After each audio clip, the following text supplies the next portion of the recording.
도내 언론사들이 지난 25일까지 진행한 여론조사 결과가 발표됐습니다. 여론조사 결과를 두고 후보자들의 막바지 셈법도 복잡해지고 있습니다. 이렇게 선거운동이 막바지에 다다르면서 후보자들의 지원을 위해 중앙의 거물급 정치인들이 속속 강원을 찾고 있습니다. 일부에서는 상대 후보에 대한 비방도 이어지고 있습니다. 사전투표가 27일부터 이틀간 진행됩니다. 7장의 투표용지를 한꺼번에 받아 투표해야 하고 코로나19 격리 전엔 28일 오후 6시 30분부터 8시까지 투표할 수 있습니다. 춘천 상중도가 53년 만에 관광지에서 해제됩니다. 이에 따라 사유재산권 행사가 가능해지고 4층 이하의 건물도 건축할 수 있게 됐습니다.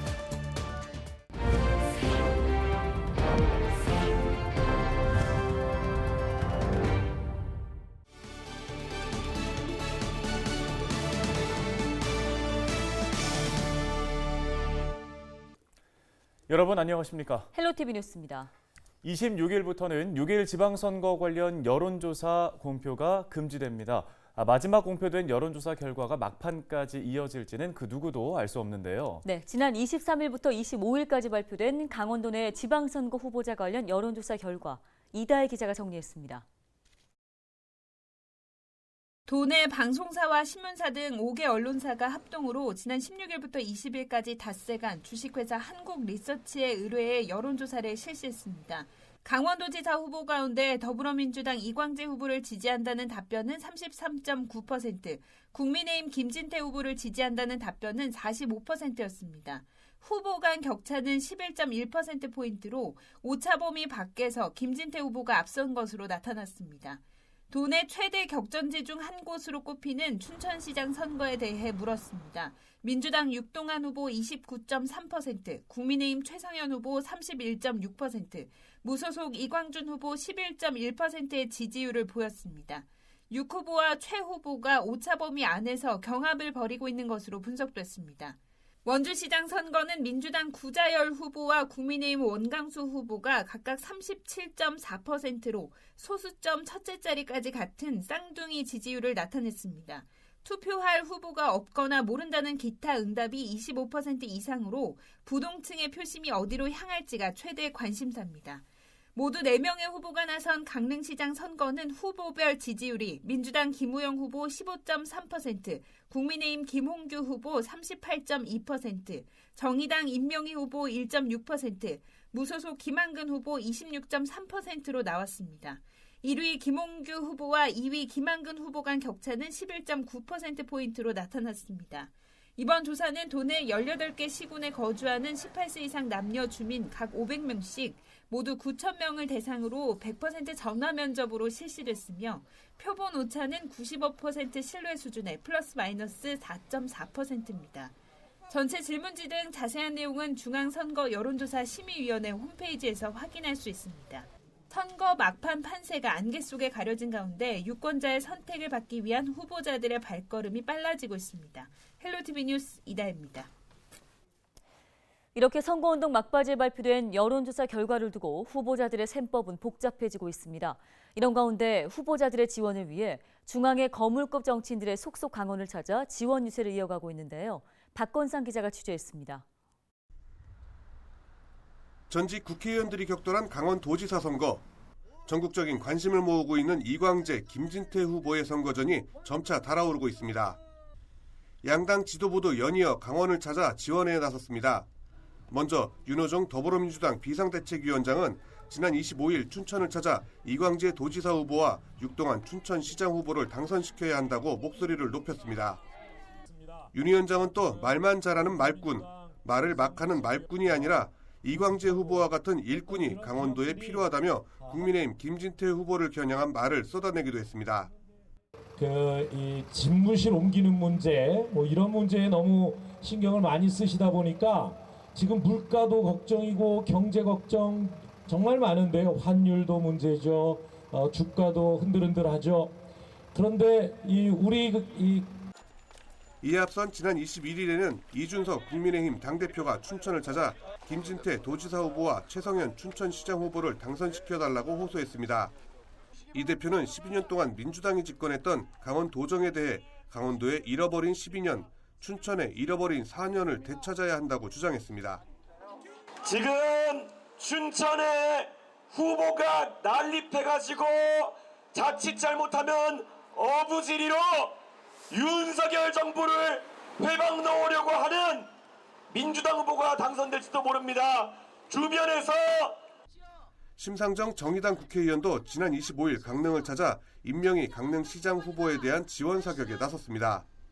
빚더미에 올라앉은 우리 시민들 금리 때문에 밤잠 못 자고 물가가 천정부지로 오르니까 청년이나 저소득 시민들은 먹거리조차 걱정이 큽니다. 더불어민주당과 국민의힘, 정의당까지 자신들의 후보에 대한 지지를 호소하고 있습니다. 27일부터 시작되는 사전투표에서 어떤 후보자의 손을 들어줄지 유권자들의 심판은 초읽기에 들어갔습니다. 헬로티비 뉴스 박건상입니다. 4년간 지방정부의 살림을 책임질 지역 일꾼을 뽑는 6.1 지방선거. 이번 선거에서는 2004년 6월 2일 이전 출생자까지 투표를 할 수 있는데요. 사전투표가 27일부터 이틀간 진행됩니다. 투표 방법과 주의할 점은 없는지 짚어봤습니다. 차선영 기자입니다. 6일 지방선거 사전투표가 27일부터 이틀 동안 진행됩니다.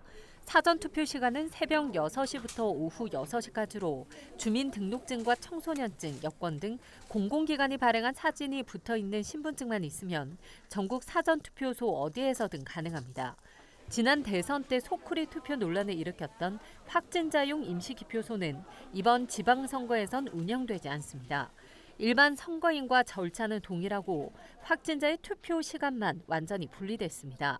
코로나19 확진자는 사전투표 2일차인 28일 오후 6시 30분부터 8시까지 투표할 수 있고 확진자의 외출은 6시 20분부터 허용됩니다.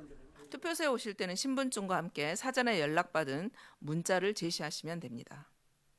확진자들께서는 방역수칙을 철저히 준수해서 외출을 해주실 것 미리 당부드립니다.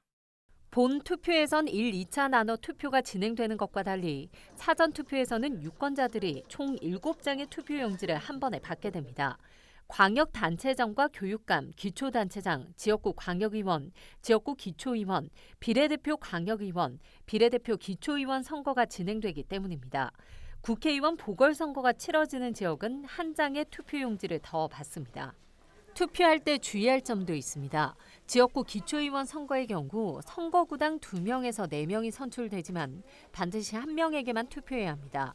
또 교육감 선거에서는 정치적 중립을 위해 정당과 기호가 표시되지 않고 후보자 이름만 배열돼 후보자 정보를 투표 전 미리 확인할 필요가 있습니다. 이와 함께 사전 투표소 안에서는 인증사진을 촬영하거나 투표지를 찍어 SNS 등에 올리지 않도록 주의해야 합니다. 하지만 투표소 밖에서 인증사진을 찍고 손가락으로 기호를 표시해 찍은 인증사진을 공유하는 것은 가능합니다. 헬로티비 뉴스 차선영입니다. 더불어민주당 김기석 영월 군수 후보가 사퇴했습니다. 김 후보는 26일 기자회견을 통해 선거운동을 하며 군과 국민을 위한 길이 무엇인가를 고민했다며 사퇴의 뜻을 밝히고 무소속 박선규 후보를 지지한다고 선언했습니다. 이로써 영월 군수 선거는 국민의힘 최명석 후보와 무소속 박선규 후보, 보수지형 후보 간 양자 대결로 재편됐습니다.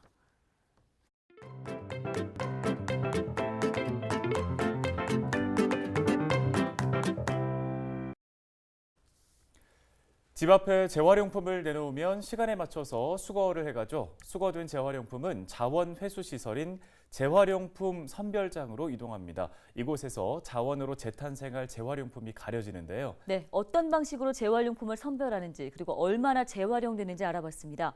헬로티비 뉴스가 새롭게 선보이는 코너 기자가 간다에서 예천군 생활자원회수센터의 오후를 담아왔습니다. 홍하영 기자입니다.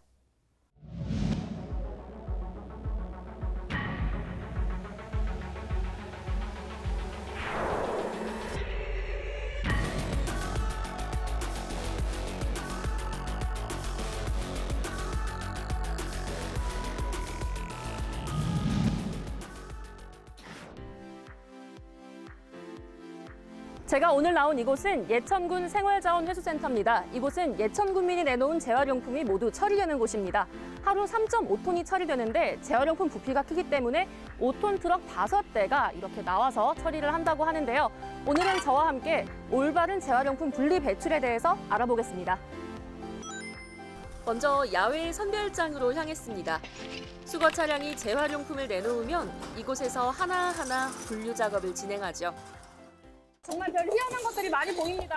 정말 이것도 재활용품이라고 생각하고 내놓으신 걸까요? 이렇게 일일이 병과 캔, 알루미늄을 수작업으로 분리를 합니다. 이렇게 분리가 되면 저기 있는 생활자원회센터에 들어가서 이제 하나씩 기계로 다 분리가 되는 거죠.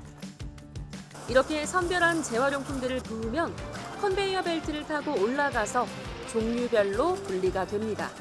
아력 선별기로 선별이 안 되기 때문에 사람 수작업으로 무조건 골라서 투입부에 놓아야 됩니다.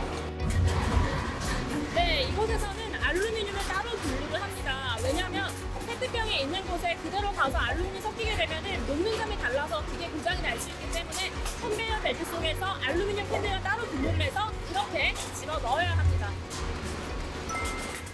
스티로폼도 재활용이 이뤄지는데 그 과정은 쉽지 않았습니다. 재활용이 가능할까 의문이 드는 스티로폼 상자도 곳곳에 있었습니다. 순수 이렇게 보시게 되면 이물질이 너무 많이 붙어서 저희들이 칼로 빗겨도 안 되고 안고도 해도 작업이 안 됩니다. 고생고생하며 분류했는데 재활용률은 54%에 불과했습니다. 나머지는 일반 쓰레기로 버려지는 거죠. 분리 배출하시는 과정에서 세척이 안 되거나 아니면 이제 이물질이 섞여 있거나 해서 재활용 안 되는 경우도 많이 발생하고 있습니다. 재활용품일까 아닐까 애매한 것들이 참 많은데요. 이럴 때는 환경부가 내놓은 휴대폰 어플 내 손 안에 분리 배출을 이용하면 재활용품인지 아닌지 좀 더 쉽게 구분할 수 있습니다. 이를테면 종이는 재활용이 됩니다. 하지만 이렇게 코팅된 잡지나 카드 영수증으로 쓰는 감열지는 재활용이 안 됩니다. 그렇다면 한쪽 면이 코팅된 이 종이컵은 어떨까요? 재활용이 됩니다. 하지만 재활용품, 다른 종이와 분리 배출을 해야 하는 이유에 대해서는 이렇게 잘 적혀 있죠.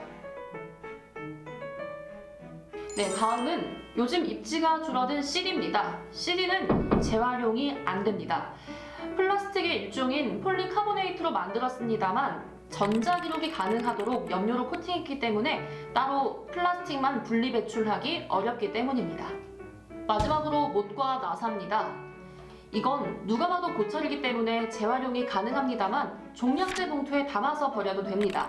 자력 선별 과정을 거쳐서 다시 골라내기 때문입니다. 하지만 분리 배출을 한다면 선별 작업 과정을 생각해서 좀 더 안전하게 배출하면 좋겠죠? 1995년부터 시작한 쓰레기 분리 배출. 하면 할수록 번거롭게 느껴질 때도 있지만 그 수고로움을 견디면 쓰레기는 자원으로 재탄생합니다. 우리가 사는 이 땅을 위해 조금 더 부지런해져 보는 건 어떨까요? 기자가 간다, 홍하영입니다.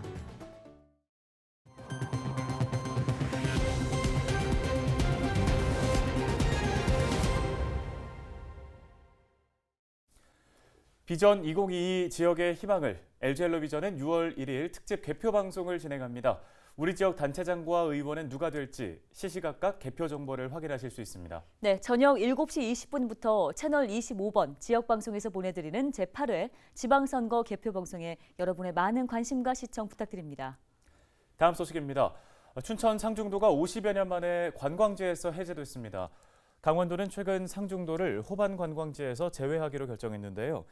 상중도가 관광지로 지정된 지 53년 만의 일입니다. 관광지 해제에 따라 상중도에 대한 사유재산권 행사가 가능해지면서 4층 이하 공동주택과 야영장 시설, 운동시설 등을 건설할 수 있게 됐습니다.